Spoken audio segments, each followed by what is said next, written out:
যে বলতেছে মাঝে মাঝে একা একা হাসতেন, সবাই জিজ্ঞেস করে আমিরুল মুমিনিন কেউ নাই, আপনি একা হাসেন কেন? তো মাঝে মাঝে অতীত জীবনের কথা মনে ওঠে। বকরি পর্যন্ত চালাইতে পারতাম না, রাখাল ছিলাম, বকরি চড়াইতে পারতাম না, ডেলি একটা না একটা হারায় আসতাম, আর খালা ইচ্ছা মতে ডেলি মার দিত।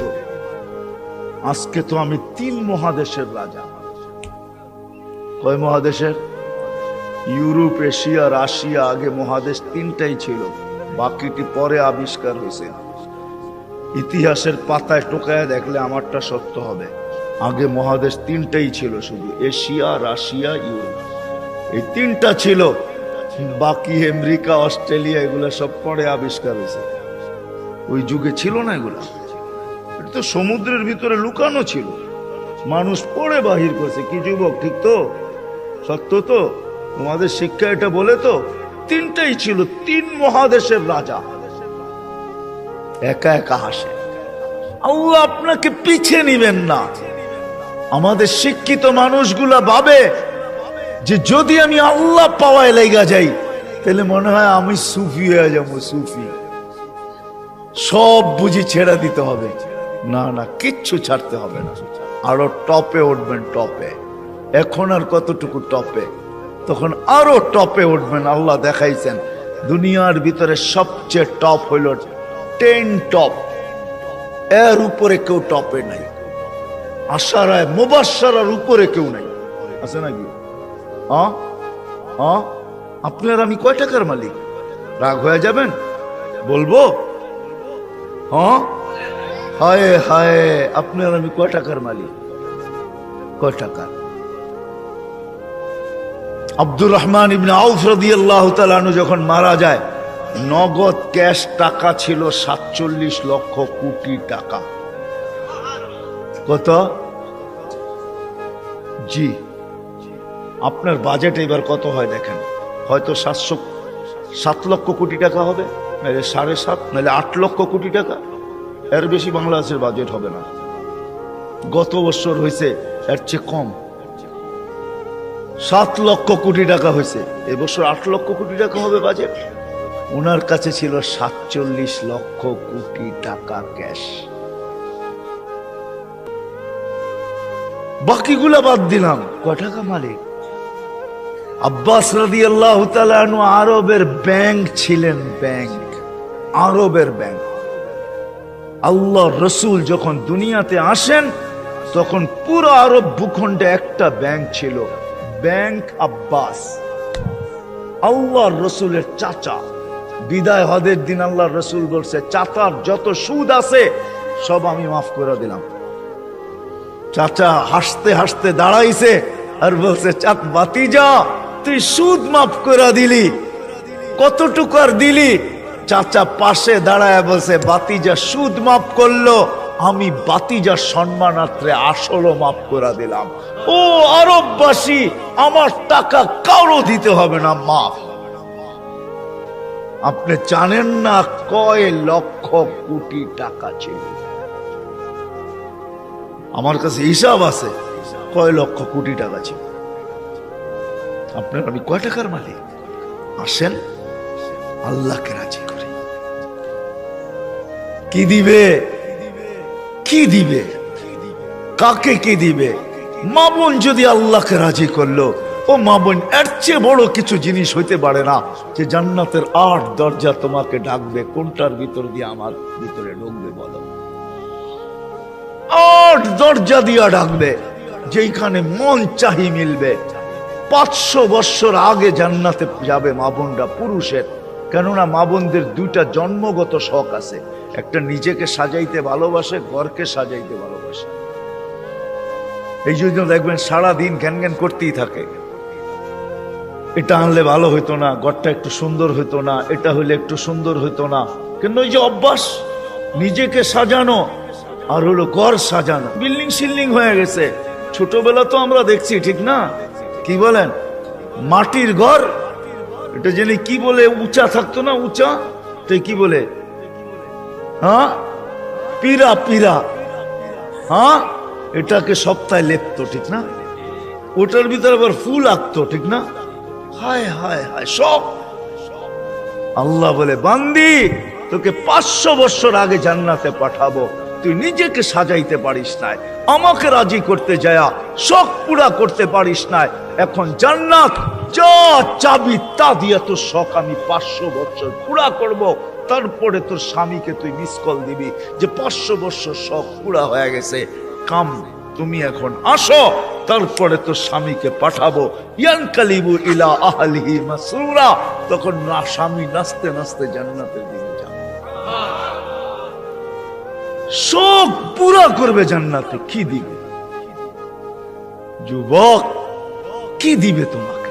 যৌবনের বিনিময় কি দিবে? কিনা রাখা আছে। সাহাবা জান্নাত শুনতেন আর চিৎকার দিতেন।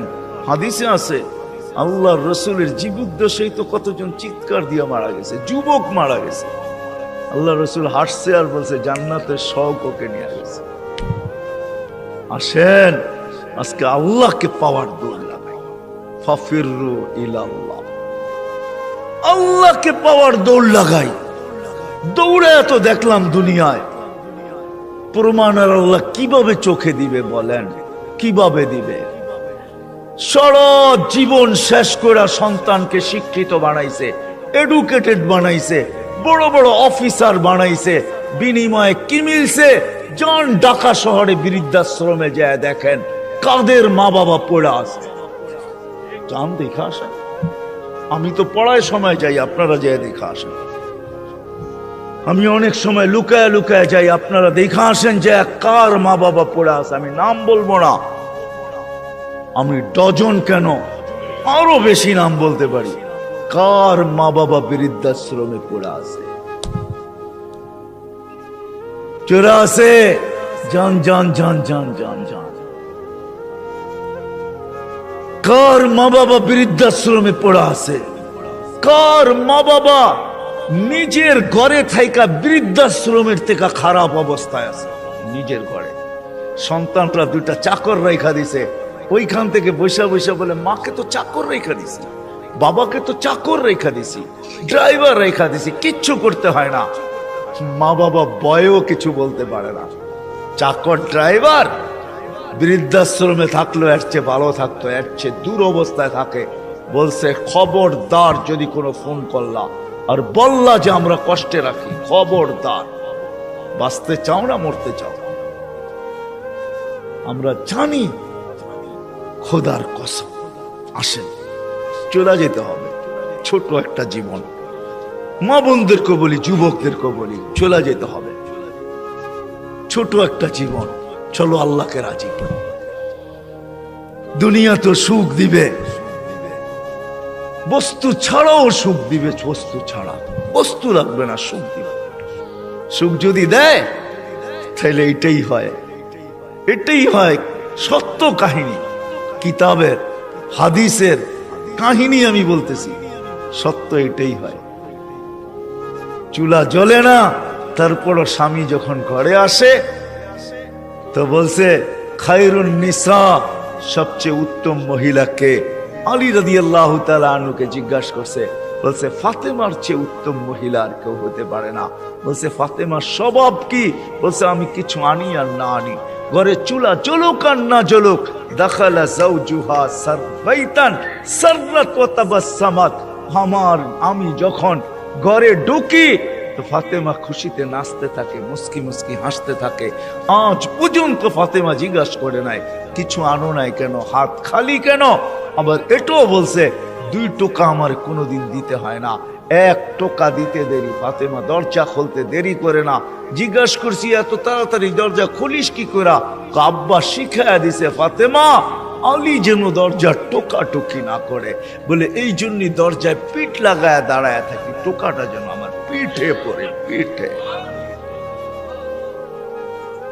সুখ কাকে বলে? আমি তো সন্তানেরটাও দেখাইলাম, একটা না 100 দেখানো যায়। বাইজিদ বুস্তামি এমনি ওলি হয় নাই। হায় হায় হায়, মুসা আলাইহিস সালামের জান্নাতের সঙ্গী কসাই এমনি হয় নাই। ওয়াইস করনি জান্নাতের দরজায় দাঁড়ায়া আল্লাহ মার সেবার বদলা দিবে, এমনি না। দিনদার হওয়া ছাড়া, আল্লাহকে পাওয়া ছাড়া, আল্লাহর দিকে দৌড় দেওয়া ছাড়া সুখ জীবনে আসে না। নাইলে আর্টিফিশিয়াল সুখ হবে। আপনি হাসেন, আমি মানবো আপনি হাসতে পারেন, কিন্তু হাঁটিটা আর্টিফিশিয়াল হবে, আর্টিফিশিয়াল, বাস্তব হাসি না। এই জন্য আল্লাহর রসুল আসছেন আমাদেরকে আল্লাহ পাওয়ায় দেওয়ার জন্য, আল্লাহকে মিলায় দেওয়ার জন্য, আল্লাহকে রাজি করা দেওয়ার জন্য। আসেন শিখি, শিখি, শিখতে হবে, শিখা ছাড়া হবে না। আমি ওয়াজ দিয়ে আপনাদেরকে বুঝাইয়া দিতে পারবো না। 1 ঘন্টার ওয়াজ আর কতটুকু বুঝাবো? 60-70 বছরের জীবন, এটা আপনাকে শিখতে হবে, শিখার ক্ষেত্রে যেতে হবে, স্থানে যেতে হবে। আলহামদুলিল্লাহ, আমাদের দেশই একমাত্র দেশ, দুনিয়ায় অদ্বিতীয়। মক্কা, মদিনা, বাইতুল মুকাদ্দাস ভিন্ন কথা, এই 3 জায়গার সাথে কোনো তুলনা হয় না। এছাড়া সারা দুনিয়ায় একদিকে আমার বাংলাদেশ, একদিকে আমাদের দেশের মতো সুবিধা কোথাও নাই। গ্রামে গ্রামে, গঞ্জে গঞ্জে, মহল্লায় মহল্লায়, পাড়ায় পাড়ায়, মসজিদে মসজিদে হক্কানি ওলামা আছে, হক্কানি আলেম, যাদের কাছে নবীদের আদর্শ রাখা আছে। এমন ইউনিয়ন নাই 2-4টা মাদ্রাসা না আছে, 2-4টা হেফজোখানা না আছে, এরকম কোন ইউনিয়ন নেই। আছে নাকি? বাকি আপনাদের ইউনিয়নে কয়টা আছে? হক্কানি আলেম আছে, এদের কাছ থেকে শিখেন। আমি তো দেখাইলাম, সহজে শিখেন যে আল্লাহ কিভাবে রাজি করা যায়। আমি কিন্তু দেখাইছি আমার জাতি যদি ঘুমানোর সময় তওবা করত, ঘুমেরতে উঠেই তওবা করত যে আল্লাহ সারা রাত্র ঘুমে কাটায়া দিলাম, তারপরও তুই আমাকে ফেরত দিলি, জীবিত করে দিলি। কত মানুষই তো সারা রাত্র ইবাদত করে কাটাইছে, আমি তো একটুও করি নাই, একবারও তোর নাম নেই নাই। উঠা যদি তওবা করত, ঘুমানোর সময় যদি তওবা করত, আমার যুবকরা যদি আজান দিলে মসজিদে ছুটত, কিচ্ছু না করতো, 24 ঘন্টার ভিতরে 5 ওয়াক্ত নামাজের জন্য যদি মসজিদ ভরা যেত, আজান দিতে দেরি, মসজিদে যেতে দেরি করে না। অথচ অথচ অথচ আব্দুল কাদের জিলানী রহমতুল্লাহ লেখছে, শুকর ও সকালবেলা ঘুমের থেকে উঠা বলে, মালিক কাইলা ইয়াকা আউয়ালা নাযরিন আলা মান লা ইউসাল্লি, মালিক তোর কাছে মাপ চাই, কোন বেনমাজির উপরে যেন আমার দৃষ্টি না পড়ে।